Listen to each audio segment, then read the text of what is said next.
رات کی تاریکی مدینے کی گلیوں میں پھیل چکی تھی۔ ہوا ساکن تھی اور دیواریں خاموش تھی۔ آسمان گویا کسی بڑے راز کو چھپانے کی کوشش کر رہا ہو۔ اسی رات دمشق میں ایک مرد مومن سجدے میں گرا، دھاڑے مار مار کے رو رہا۔ وہ مرد مومن اتنا پریشان تھا جتنا پریشان ہوا جا سکتا ہے۔ اس کی پریشانی کی وجہ تھی وہ خواب جو مسلسل 3 روز سے اسے آئے جا رہا تھا۔ اس خواب میں رسول اللہ صلی اللہ علیہ وآلہ وسلم تشریف لاتے ہیں اور فرماتے ہیں، اے نور الدین، مدینہ خطرے میں ہے۔ کچھ لوگ میرے جسم عطر کو چرانے کی کوشش کر رہے ہیں۔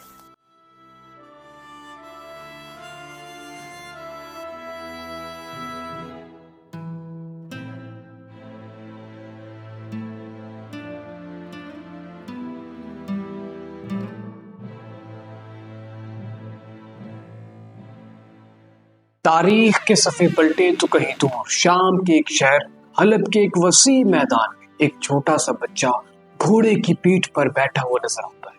وہ بچہ عام بچوں کی طرح نہیں نظر آتا اور نہ ہی وہ دنیا کی رونقوں میں دلچسپی لیتا ہے، بلکہ وہ بچہ اپنی عمر سے بڑی چیزیں سیکھ رہا تھا۔ وہ بچہ کبھی گھوڑے کی بھاگ تھامے نظر آتا تو کبھی تلوار بازی کی مشق کرتا، کبھی لکڑی کے ہدف کا نشانہ باندھتا تو کبھی زمین پر گرتا اور فوراً سے پہلے بجلی کی رفتار سے اٹھ کھڑا ہوتا۔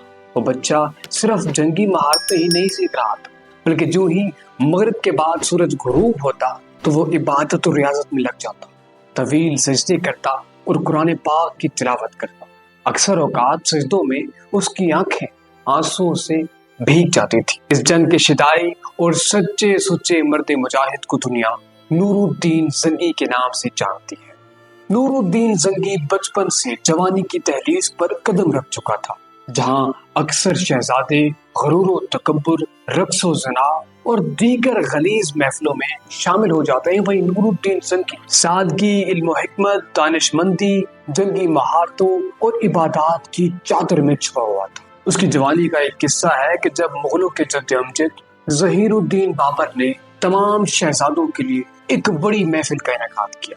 اس محفل میں ہر قسم کی آسائشیں میسر تھیں، خوبصورت رقاصہ، روشن قندیلیں، خوشبودار بخورے، سنہری تھالوں میں رکھی مٹھائی کے بڑے بڑے خزانے، قیمتی ایرانی قالین اور چمکتے ہوئے فانوسوں کی روشنی دل کو خیرہ کر رہی تھی۔ چاندی کی بنی میزوں پر بیٹھے لوگ جہاں سونے کے چمچوں سے شاہی حلوہ کھا رہے تھے، وہیں نور الدین زنگی خاموش بیٹھا تھا۔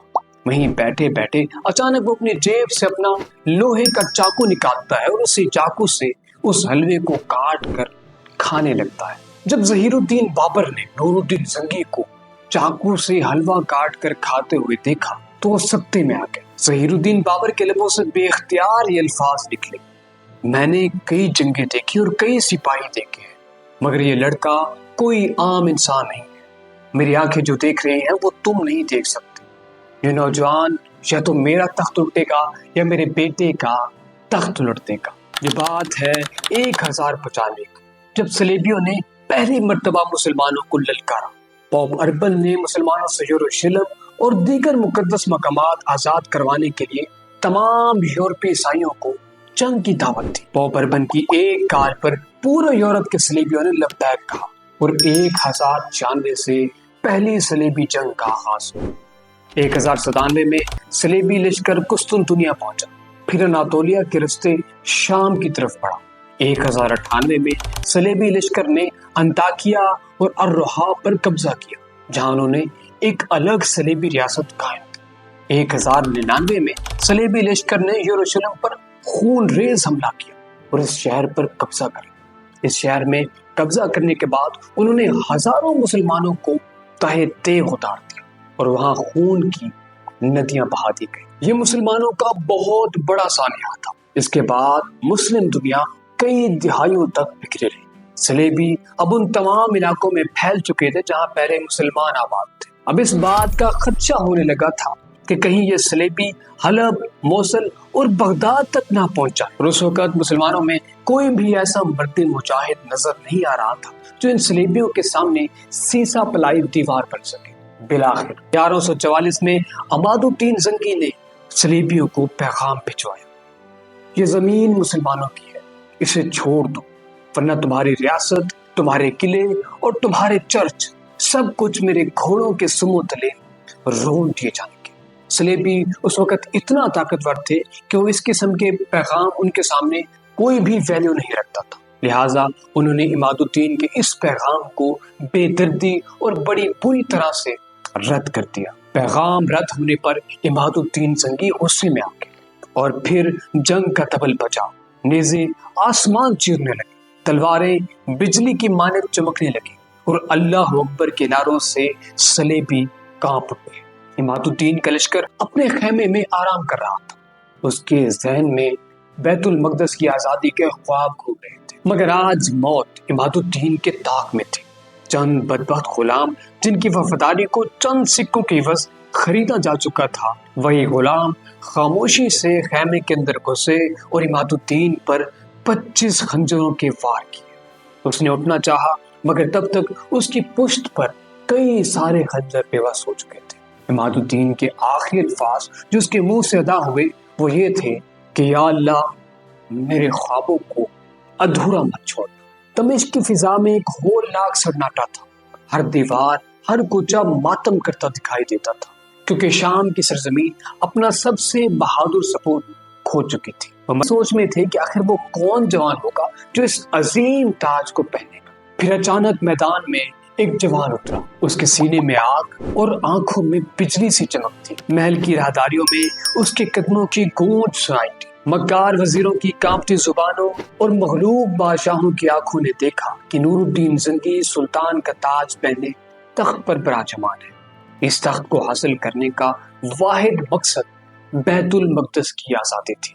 نور الدین نے اقتدار سنبھالتے ہی سب سے پہلے سلطنت کو مستحکم کیا جو عماد الدین کے بعد کافی بکھر چکی تھی۔ اس نے حلب، حمص، حما اور دیگر علاقوں میں امن قائم کیا اور بدعنوان افسروں کا خاتمہ کیا۔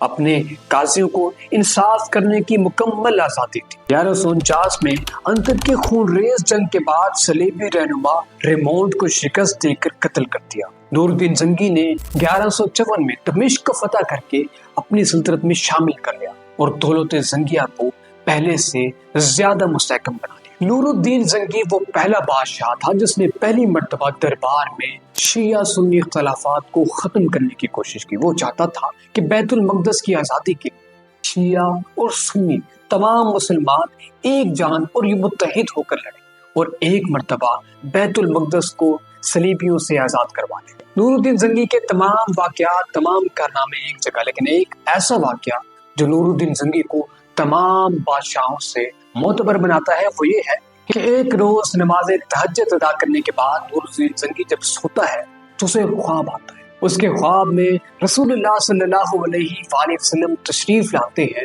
اور دو نیلی آنکھوں والے آدمی کی طرف اشارہ کر کے کہتے ہیں کہ نور الدین اٹھو، یہ دونوں میرے جسم اطہر کو چرانے کی کوشش کر رہے ہیں۔ اگلے ہی دن نور الدین زنگی اپنا بادشاہوں والا لباس اتار کر فقیروں والا لباس پہن کر مدینے کی طرف روانہ ہو جاتا ہے۔ جب وہاں پہنچتا ہے تو اسے دونوں لوگوں کی تلاش ہوتی ہے جو خواب میں اسے دکھائی دیے تھے، لیکن وہاں پہنچنے کے بعد اسے وہ دونوں آدمی نظر نہیں آتے۔ اس وقت نور الدین زنگی ایک چال چلتا ہے، وہ پورے مدینے کی دعوت کرتا ہے اور سامنے بیٹھ کر انہی دو لوگوں کو تلاش کرنے کی کوشش کرتا ہے۔ 3 دن تک وہ کھانا کھلاتا رہا لیکن وہ شخص اس محفل میں نہیں آیا۔ بالآخر اس نے ایک اور چال چلی، اس نے کہا کہ ان لوگوں کو پیش کیا جائے جو اس کھانے میں شریک نہیں۔ جب ان لوگوں کو پیش کیا گیا تو ان لوگوں میں وہ 2 شخص موجود تھے۔ پوچھ گاچھ پر پتہ کیا گیا تو لوگوں نے بتایا کہ 24 گھنٹے سارا دن اپنے خیمے میں گزارتے ہیں، باہر بہت کم نکلتے ہیں۔ جب اس کے خیمے کی انویسٹیگیشن کی گئی تو وہاں پر ایک سرنگ موجود تھی جو سیدھا روضہ رسول کی طرف جا رہی تھی، اور اسی سرنگ کے اندر لوگ کھدائی کر کے اس ناپاک منصوبے کو سر انجام دے رہے۔ نور الدین زنگی نے فوراً سے پہلے ان دونوں کو پھانسی لگائی اور فوراً اس سرنگ میں سیسا پگھلوا کے ڈالا اور روضہ رسول کو تا قیامت تک محفوظ کر دیا۔ روضہ رسول کے گرد مضبوط پتھریلی دیواریں قائم کی اور اس کے اوپر سیسے کی ایک چھت قائم کر دی جس سے روضہ رسول کافی حد تک مضبوط ہو گیا۔ نور الدین زنگی نے اپنی پوری زندگی اسلام کے لیے وقف کر رکھی تھی۔ وہ دن رات بیت المقدس کی آزادی کے خواب دیکھتا، لیکن جون 1176 کو جہاد بیت المقدس کی جب تیاری چل رہی تھی، اسی وقت اسے جان لیوا بخار نے آ لیا۔ بخار اتنی شدت اختیار کر گیا کہ اسے حکومتی امور سے دستبردار ہونا پڑا، اور بالآخر اسلام کا یہ مرد مجاہد اور سچا عاشق رسول 15 مئی 1176 کو اپنے خالق کی حقیقی سے جا ملی۔ یہ ہماری آج کی مختصر سی ویڈیو، امید ہے آپ کو یہ ویڈیو ضرور پسند آئے گی۔ ایسی تمام ہسٹوریکل ویڈیوز اور انفارمیٹو ویڈیوز دیکھنے کے لیے اس چینل کو سبسکرائب کر لیجیے، بیل نوٹیفیکیشن کو آن کر لیجیے تاکہ ایسی تمام ویڈیوز سب سے پہلے آپ تک پہنچتے رہے۔ ملتے ایک نئی ویڈیو میں، تب تک کے لیے اللہ حافظ، اپنا بہت سارا خیال رکھیے گا۔